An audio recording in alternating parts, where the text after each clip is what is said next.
everybody, Melissa Sorrentino here. I want to talk today about something that I think will help us all kind of keep our lives in balance.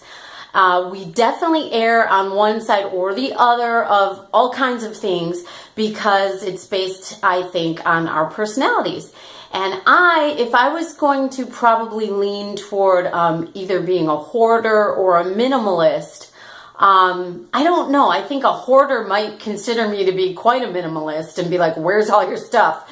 But personally, I think that I err in more the hoarder camp. I definitely save things. If you looked in my pantry, you would see probably enough food to survive on if like I didn't shop for about a month. You would probably, if you open my linen closet upstairs, you would see enough sheets for someone that probably doesn't need to buy any new sheets for a while. And I do have a tendency to use older things until they're just absolutely freaking spent and threadbare and just like dead in the water before I'm gonna actually be like, all right, I'm letting this one go and I'm grabbing a new one. And usually the new thing that I want is already in my possession and on a shelf. So basically I'll keep like one thing and then a backlog of a second thing and a backlog of maybe a third, just depending, and also kind of depending on what was on sale or what I'm into. But here is the issue that I've run across, and I'm not so much like that anymore. I absolutely do not encourage that. I discourage that. And that's what I want to talk about. I want to talk about keeping things just in case.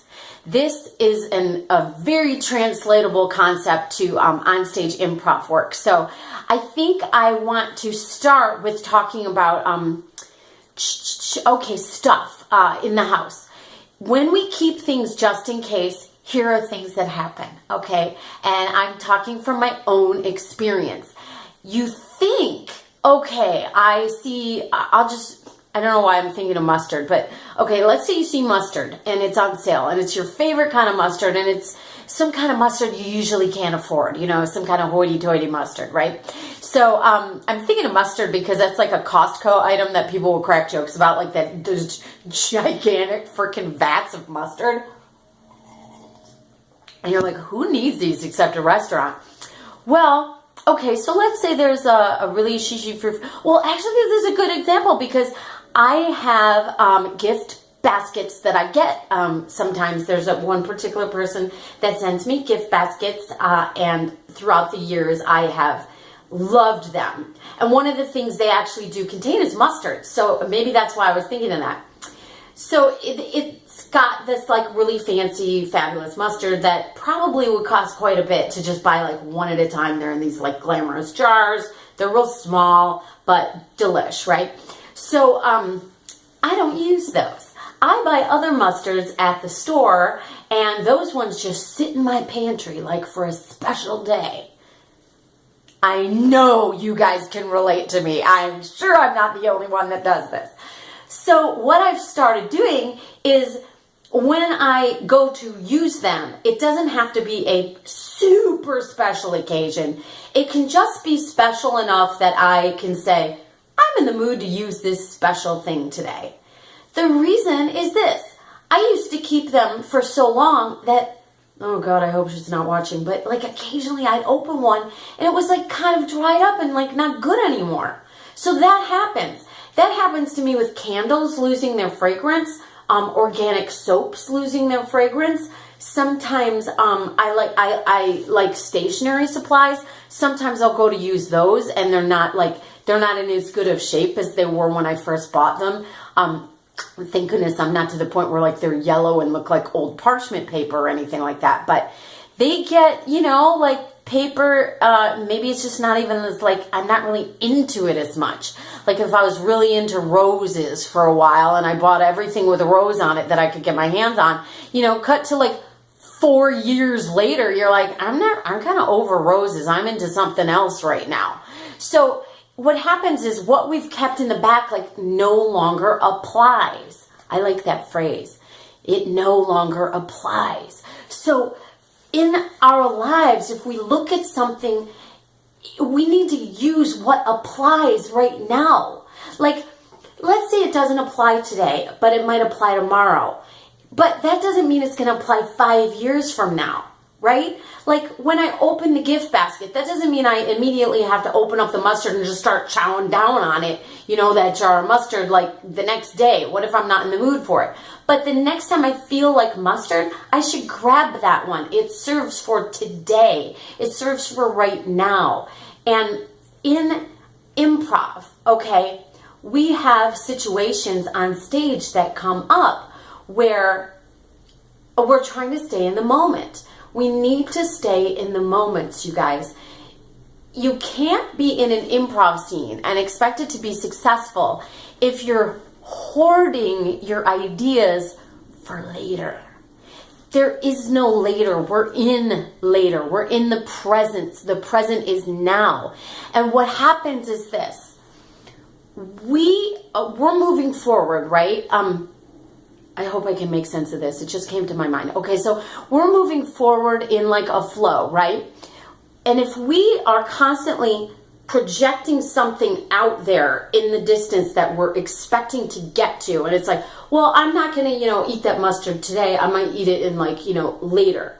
Or I have an idea for this scene. Maybe I'm this person's mom. I'm not just their boss. That might be a thought. You're in a scene, you're playing somebody's boss, and you're thinking, oh, wouldn't it be neat if I reveal later that I'm that person's mom? Well, I think that's kind of clever and savvy if you can hold that in your cachet for just a smidge of time. But if this is your habit and you're constantly finding yourself at the end of a scene or at a wipe, somebody has already ended the scene or made a different choice that somehow, circumvented what you wanted to do, that's a problem because you're not getting your ideas out there. So what I do as a human being for improv, and for some reason in my art, whenever when I'm painting, when I'm writing fiction, when I'm doing improv, when I don't think you can count this for singing. Well, maybe. Yeah, actually you can. So all these different artistic endeavors where I say this. There's a quote, actually, Jerry Seinfeld put it in a stand-up back in the day, and it showed up on his show eventually when he had the sitcom. And it was this. It was something like that his mom would always tell him, don't lose your appetite. Like, don't have a snack because you'll lose your appetite. And he was like, well, if I lose my appetite, there's always another appetite coming along right after that one. So he's not going to worry about losing his appetite. He's going to go ahead, lose his appetite because there's always another appetite coming along. That is the way it is if you're a creative thinker. If you trust your creative thinking and you keep it greased and you keep it working, you will always have ideas. So if your idea was that person that I'm playing their boss and I want to reveal later that I'm their mom, if you go ahead and reveal it now that you're their mom, in a few beats, you're going to have another idea for another interesting thing. So don't be afraid to use up the things that are for now. Use them up. Use them up. Instead of saying to yourself, I'm going to keep this just in case. Say to yourself, I'm going to use this. Because the fact is, the just in case is that something else will come along when it's time for just in case, right? The next thing will come down the pipeline. The just in case is the faith that more stuff is getting put in that pipeline and coming and flowing to you and flowing out of you. So the only just in case that I'm working on right now is I'm keeping myself every day as happy, as as lubed up to be in my life. It's like, I want to be loose and ready to move. And if I keep myself at optimum, that's just in case I need myself later and I know I'm going to need myself. So if I use the last bottle of mustard, there's going to be another gift basket showing up on my door. And if I use up my idea in a scene, there's going to be another idea. And if I keep, burning the candles while they still have a fragrance and using my soaps while they're still fresh, because I like organic products. So, their shelf life is pretty short. That is what I think I want to leave on. The shelf life, you guys, is short. So get in there. Okay? I'll talk to you later. Bye.